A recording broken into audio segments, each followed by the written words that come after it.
After a pretty exciting start to free agency, it's been pretty calm and quiet for the Chicago Bears. We're going to talk about the positions that the Bears still have to address in free agency, or at least before the start of the season. And we're also going to look at what players are the Bears right now selected most to draft in this upcoming draft with the number 9 pick. We're going to get to all that and more right after this. You are now tuned in to Chicago Bears Central, your number one place for all Chicago Bears news and content.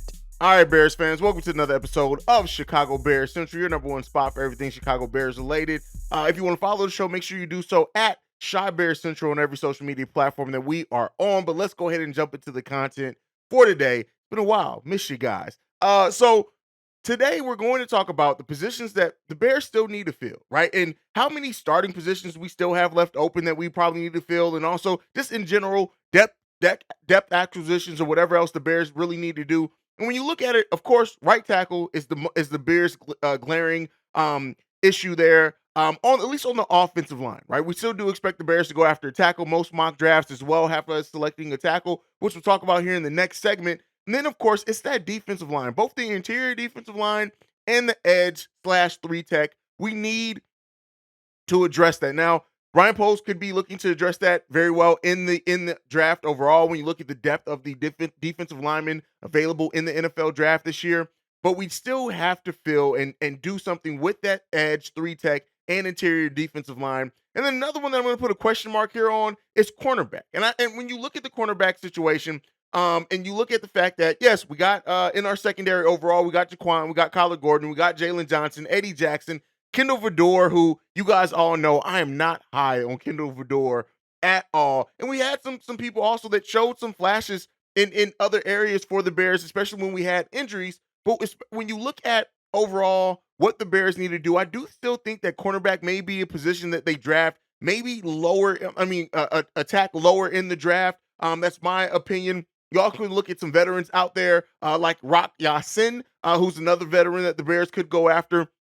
It could be a depth piece there. Not going to be a big time free agent acquisition or anything like that. Shouldn't be anyone that costs any money. If we do go after him, it will probably more likely be a 1-year deal. And while he's not the best as a run defender, he is going to help him improve the pass coverage at least. And he's improved in that area every season he's been in the league. So he could definitely be one that could immediately step in and contribute to our secondary that we need there. And then also so in the offensive line, that's just we've talked about that ad nauseum at this point. With the offseason, we know that the Bears are probably going to go offensive lineman, or at least slated to go offensive lineman heavy early in the draft. So that's kind of where we sit right now. We still have some things that we need to hold. Still have some starting positions on top of that we need to fill as well.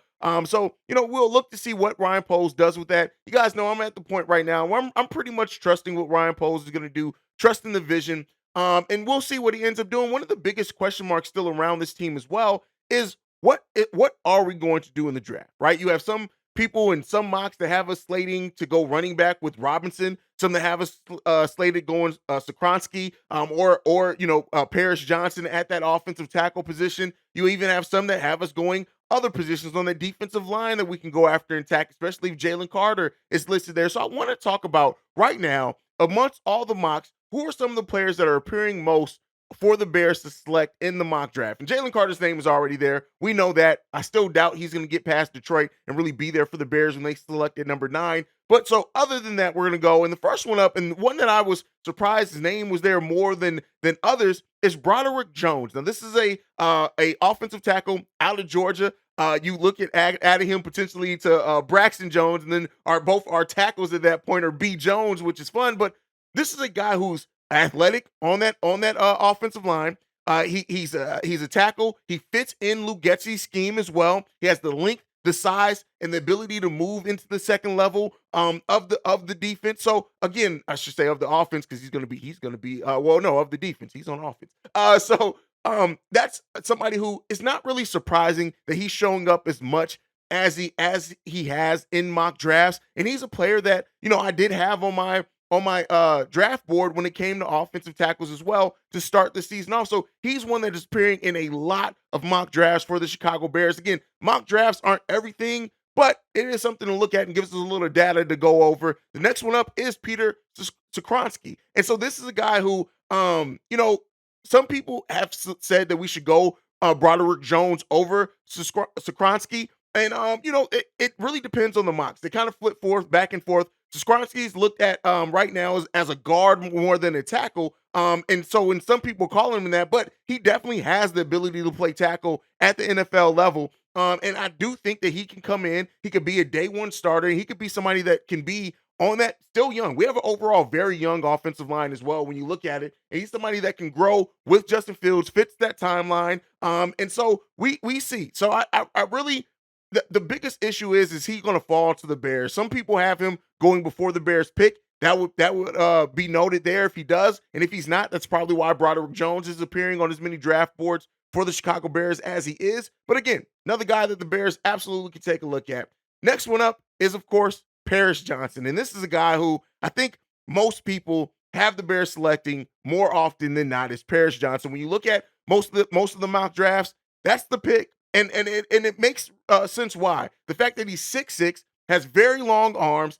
He's 315 pounds. He fits nicely if it goes to that left tackle position. At that point, you'll be moving over to the right tackle. But again, a guy who could be interchangeable, could play on either the left or right side potentially. I would take Paris Johnson over most of the other picks. Some of the biggest questions remain there is like Miles Murphy. If he's there on the board, who would you pick over him? Now, again, that's a defensive player, but Paris Johnson to me seems like the pick. It seems like the one that may make sense there. He fits the scheme. He brings in the drive that you need. He's going to protect the quarterback. He's solid in the run and in the pass game, and he's at that tier of player that you can see yourself selecting at number 9 on that offensive tackle position. So again, just looking at the things and trying to survey the field for the Chicago Bears, they're going to have a lot of options. And I think it would be a shock to most people if we did not go offensive line with the number 9 overall pick. But again, we know that Ryan Poles is a player, as a GM, that is going to do what he feels is best for the team. He's not necessarily going to go with the popular thought and opinion. Look at what we did last year. Most people thought the Bears were going to go wide receiver early. We didn't go wide receiver with our first 2 picks, end up getting Vegas Jones later in that draft. But again, the thing with Ryan Poles is if he sees you, if he sees the potential there, if he sees the fit, and he has you marked down as his guy, he's going to draft you no matter what that position is. He's going to bring you in. So, there's still always the option as well as the Bears trading back from number 9. If they see their guy still down on that board that they can trade down and still get, then we know that that's still an option that the Chicago Bears could implore and look at. But, overall right now, like I said, Ryan Poles has my trust overall right now. I want to see what his vision is for this offseason, what he does in the draft. But we still have a lot of positions with a lot of draft picks coming up. And I know some Bears fans have their discontent over not getting the guy that they wanted the Bears to potentially go out there and get, but we still got tons of it. We weren't going to fix everything in this offseason alone. Anyway, I'm liking where the Bears sit right now. The Bears sit in a position to still add some considerable starting level talent in this draft that is going to come in and do some things that we need. So, overall, I like where the Bears sit. Overall, I like where we are overall. We still got a bright future as the team. When you really look at the Chicago Bears team, right, and you look at the overall age of the team, we still have some young players on this team that still have the ability to grow and still have tons of potential and untapped potential at that left in their careers. Of course, starting off with that is QB Justin Fields, right? We have barely begun to scratch the surface of Justin Fields as a passer. And now, hopefully, with an improved offensive line, with what we've done in the receiving, with having DJ Moore as the true number 1, Chase Claypool being integrated in the offense since day one, the chemistry he already has with Darnell Mooney, we're going to really get to see that. And another player that I just mentioned in that is DJ Moore himself. It's hard sometimes to remember that DJ Moore still has development that he can do. He's still not a final product himself. Yes, he spent 5 seasons in the NFL, but with his age, what he's able to do, being the focal point, we're still can unlock some in DJ Moore as well as anything else. Another one, Jaquan Brisker, our draft pick from last season. Jaquan Brisker came in and showed almost every bit of what you want from a player in the secondary in the NFL. He showed so much big playmaking potential, leadership potential, all those things. He was always around the ball at the right time. Jaquan Brisker has a super bright future when it comes to the Chicago Bears overall. Another new acquisition for us as well. TJ Edwards, still a young player that hasn't shown too much. 26 years old, yes, but when you look at the tackles he was able to get, 4 years with the Eagles, he's going to come in, be even more kind of focal point of that Chicago Bears defense in a lot of ways. There's enough excitement around him. And then probably our biggest free agent acquisition, DJ Moore was a trade, but a free agent acquisition, Tremaine Edmonds still has a lot of untapped potential overall. He's going to be our Mike linebacker. He's going to replace Roquan Smith. He comes in, he's coming off a 2022 season where he had 102 combined tackles and 3 QB hits and 1 sack. If you put him there and we improve the defensive line in the way that we want to, at middle linebacker, he's already one of the best coverage linebackers in the NFL.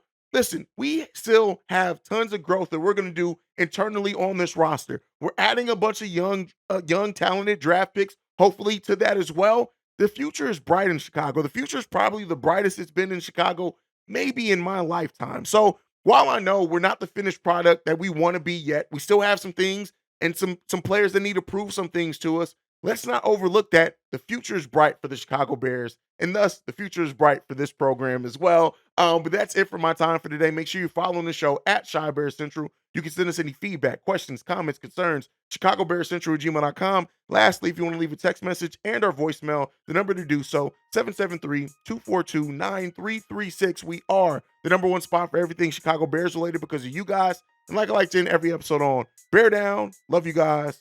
Peace, y'all. This has been a presentation of the Break Media.